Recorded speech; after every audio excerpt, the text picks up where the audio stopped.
तो कर्मचारियों ने कहा 7 शेर तो ठीक है, लेकिन 6 में से 4 शेर मार दिए। आपको आश्चर्य होगा, उसने पूछा किसने मार दिए? उन्होंने कहा कि किसने मार दिए? तो जंगल के जो पुलिस थी उन्होंने बताया कि जो आपके 4 शेर थे वो गांव के कुत्तों ने मार दिए। किसने मार दिए? गांव के कुत्तों ने मार दिए। अब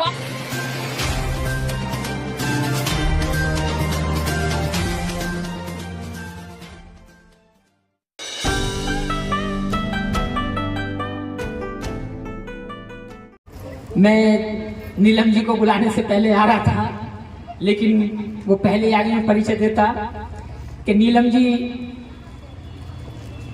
ये गोरखपुर में एक आंदोलन हो रहा था जमीन के लिए, वहां के लिए जा रहे थे। तो शाम को आए, शाम को सामने साथ ही खाना खाया था और रात की इनकी ट्रेन थी, आनंद विहार बस रेलवे स्टेशन से ही ये पहुंचे।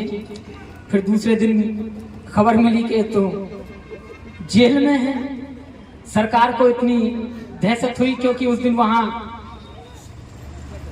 मिस्टर अजय विष्ट को आना था, जो मुख्यमंत्री हैं उत्तर प्रदेश के। उनका असली नाम तो अजय विष्ट है, ठाकुर हैं जाति के, योगी के नाम से आप लोग उन्हें जानते हैं, लेकिन मैं अजय विष्ट के नाम से जानता हूं, उत्तराखंड के रहने वाले हैं।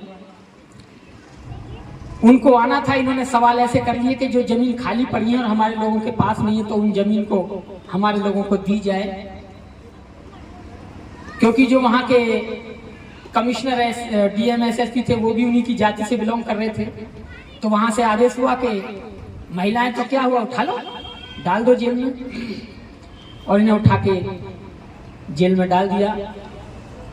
21 दिन बाद इनकी जमानत हुई, 22वें दिन इनकी रिहाई हुई। तो 22 दिन ये जेल में रह के आए।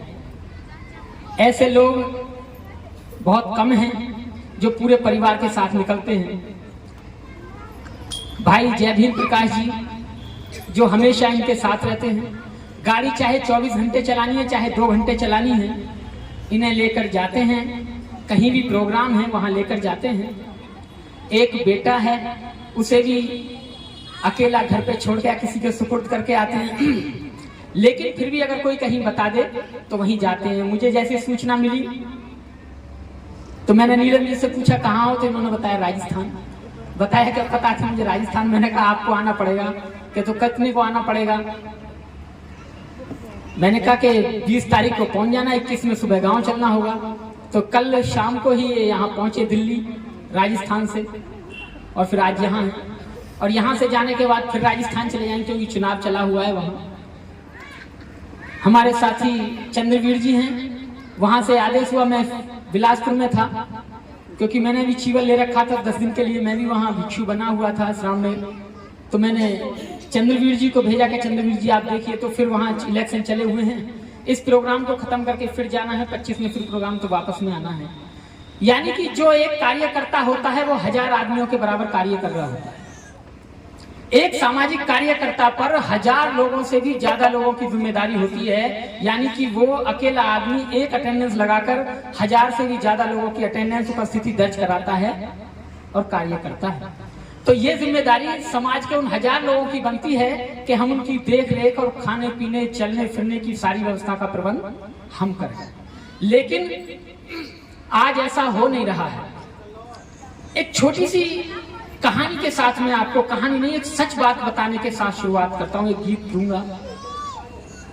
ये तो हम और आप घर में बैठे हैं, एक ही छत के नीचे बैठे हैं। आप मेरे चाचा ताऊ भाई भतीजे हैं, मैं आपका किसी का भाई हूं, किसी का भतीजा हूं।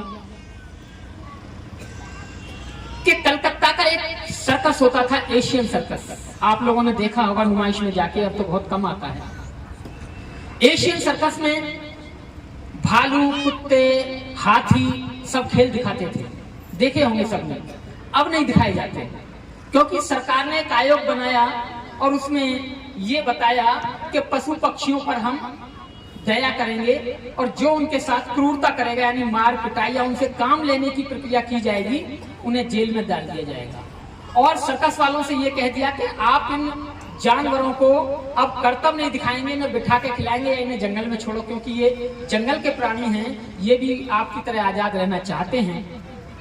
तो एशियन सर्कस के मालिक ने कहा कि जो मेरे शेर हैं ये कहाँ जाएंगे, मेरे जो भालू हैं, बंदर हैं, जिनसे मैं कर्तव्य दिखाता हूँ, इतने हाथी हैं, क्या होगा? कि वो हम नहीं जानते, वो आप कुछ क्या कर सकते हैं, आप जाने, हम कुछ नहीं करेंगे। उस मालिक को अपने शेरों से इतना प्यार था कि वो बच्चे लेके आया था और सिखा के इतने अच्छे ट्रेंड कर दिए थे, उनकी कमाई खाता था, तो उसे बड़ा लगाव था उन शेरों से। उसने कहा मैं घर बिठा के खा लूंगा इन शेरों को, लेकिन जंगल में नहीं छोड़ूंगा। और उसने जंगल में नहीं छोड़े और कम से कम 6-7 महीने तक उन्हें अपने घर से मांस जो खिलाता था वो खिलाता रहा। लेकिन अपने 10-12 शेरों का मांस रोजाना आए और कमाई ना हो तो फिर कोई आदमी खाली बिठा के कहां तक खिला सकता है। आलम ये हुआ, स्थिति ये हुई कि उसने सोचने पर मजबूर हुआ। उसने सोचा कि क्यों ना इन शेरों को जंगल में छोड़ दिया जाए,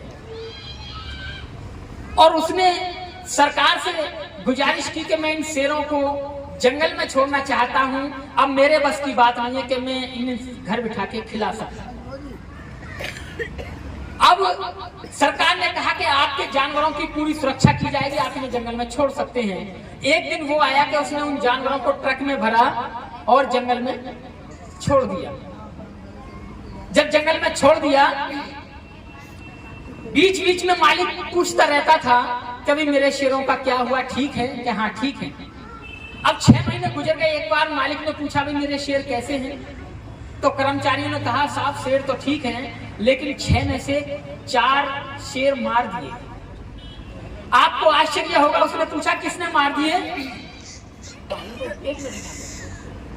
उन्होंने कहा कि किसने मार दिए? तो जंगल के जो पुलिस थी उन्होंने बताया कि जो आपके 4 शेर थे वो गांव के कुत्तों ने मार दिए। किसने मार दिए? गांव के कुत्तों ने मार दिए। अब आप सोच के असमंजस में होंगे कि गांव के कुत्ते शेरों को कैसे मार सकते हैं। ये बात सच है, क्योंकि वो शेर बचपन से मालिक के पास रहे, पिंजरे में बंद रहे, उन्होंने कभी शिकार नहीं किया। उन्हें तो उबला हुआ मांस मिलता था जो कच्चे से भी अच्छा लगता था। उन्हें पता ही नहीं था कि शिकार कैसे किया जाता है, भोजन कैसे बनाया जाता है, भोजन कैसे खाया जाता है। यानी कि 4 शेर भूखे मर गए। मेरे कहने का मतलब ये है कि भंते जी बहुत बड़ी बात यहाँ कह के गए थे, मुझे नहीं कहनी चाहिए, घर में कह दें तो बुरी लग जाती है, लेकिन कहने का ये है कि आप अपने बच्चों को उन शेरों की तरह मत बनाना ताकि उन्हें कुत्ते भी मार दें। ये मैंने आंखों से देखा है। हमारे एक रिश्तेदार थे, उन्होंने इतनी संपत्ति जोड़ी, बच्चे पूछते भी थे कहां से आई संपत्ति, अबे खाए जाओ। एक वक्त वो आया तो उनके बच्चे ये देखते थे कि अब संपत्ति कहां से आए। वो तो शुक्र है कि उन्होंने 10-20 प्लॉट ले रखे थे कि अब इसे बेच दो, 2-4 साल काम चला, अब ऐसे बेच दो, 2-4 साल बाद के आपके बड़े वाले को बेच दो, 10 साल निकल गई। ऐसे आलम उन्होंने अपने बच्चों को ये नहीं बताया कि पैसा कैसे कमाया जाता है, कैसे खर्च किया जाता है। अर्थात उन्होंने जो कमाया था बस कमाए जाओ, बच्चों की तरफ नहीं देखा और बच्चों ने वो संपत्ति वहीं कर दी जहां से वो लेकर आए थे। यानी कि शेरों को इतना जरूर सिखाना कि वो इतना शिकार करना जरूर सीख जाएं कि कुत्तों के द्वारा ना मारे जाएं। अपने बच्चों को इतना जरूर कह देना कि भाई हम मकान बना के तो दे सकते हैं, लेकिन पैसा कमा के पेट भरना आपकी जरूरी है। 4 पीढ़ियों का ठेका मत लेना। लेकिन लोग आज 4 पीढ़ियों का ठेका ले रहे हैं कि मेरे बच्चे पढ़ जाएं, उसके बाद में मेरे पोतों के लिए और बन जाए। भाई मैं तो अपने जीते जी पोतों के लिए करके जाऊंगा, इसका मतलब तेरे बच्चे नालायक हैं, अपने बच्चों के लिए नहीं कर सकते। दूर की दृष्टि अगर एक पिता ने देखी तो वो हमारे पिता का भी पिता, हमारे पिता का भी पिता और हमारे पिता का भी पिता, यानी हमारा बाबा था। वो बाबा था बाबा साहब डॉक्टर अम्बेडकर, जिसको पता थी अगर मैंने अपनी संतानों की तरफ देख लिया तो ये जो मेरे पोते बैठे हैं इनके पास छप्पड़ भी नहीं होंगे। आज छप्पड़ तो है, और अगर यही आलम रहा, यही रहा, तो सरकार आपकी सारी जमीन एक्वायर करके अंबानी अडानी को दे देगी और आपसे ये कहेगी खेती करे जाओ और बीज लिए जाओ और हमें दिए जाओ, और घाटा आ गया, फसल मर गई तो इतने काट लो, अगली बार लिए जाएंगे। और ये प्लान बन रहा था, वो तो शुक्र है कि किसानों को अकल आई, वो धरने पर बैठे, उस कानून को रोका गया। और अगर इस बार भी 2024 में सरकार नरेंद्र मोदी रजिस्ट की आ गई तो आपकी जमीनें एक बार होकर मोदी जी को दे दी जाएंगी, अडानी को दे दी जाएंगी, अंबानी को दे दी जाएंगी, और खेती वो तुमसे कराएंगे कि क्या बोना है क्या नहीं बोना है। इसलिए बाबा साहब ने जो संविधान बनाया उसमें हमारे अधिकार हैं बोलने के लिए कि हमें कैसे खाना है, कैसे रहना है, पढ़ाई लिखाई कैसे करनी है। अभी वक्ताओं ने बताया, हमारे बीच में भी दो और वक्ता हैं, बहादुरगढ़ से चल के आए संदीप टाक जी हमारे भाई, और दूसरे भाई हमारे इंजीनियर चंद्रवीर जी, बड़े अच्छे वक्ता हैं। जब आप सुनेंगे तो आपको झकझोर कर रख देंगे। जिनमें से एक वक्ता को आपने सुन लिया, नीलम जी को। तो इसलिए ये हमारा दायित्व बनता है कि अपने बाप की विरासत को संभाल के रखना, और जो औलाद अपने बाप की विरासत को संभाल लेती है वो सुपुत्र कहलाते हैं, और जो बेच खाती हैं वो कुपुत्र कहलाती हैं। इसलिए बाबा साहब की जो बदौलत, धन दौलत है, संपत्ति है, वो है भारतीय संविधान और बुद्ध और उनका धम्म। इन दोनों को हमें संभाल के रखना है, अर्थात हमें बाबा साहब के अनुसार ही कार्य करने हैं। किसी अन्य धर्म से हमारा कोई लेना देना नहीं है, और भारतीय संविधान की रक्षा करनी है। इसका जन्मदिन मना रहे हैं हम, क्योंकि किसी कारण परिस्थिति के कारण 26 नवंबर को ना मना के 21 नवंबर को किया जा रहा है। तो वो संविधान जिसकी बदौलत हम सब यहाँ आज बैठे हैं, एकत्रित हुए हैं, ऐसे संविधान को हम नमन करते हैं। पीछे उसके भी लिखा हुआ है कि भारतीय संविधान दिवस चिरायु हो, यानी कि अमर रहे, ये संविधान ऐसा ही रहे। तो ऐसे बाबा साहब के संविधान को हम सत सत नमन करते हैं कि बाबा साहब आपने संविधान हमें ऐसा बनाकर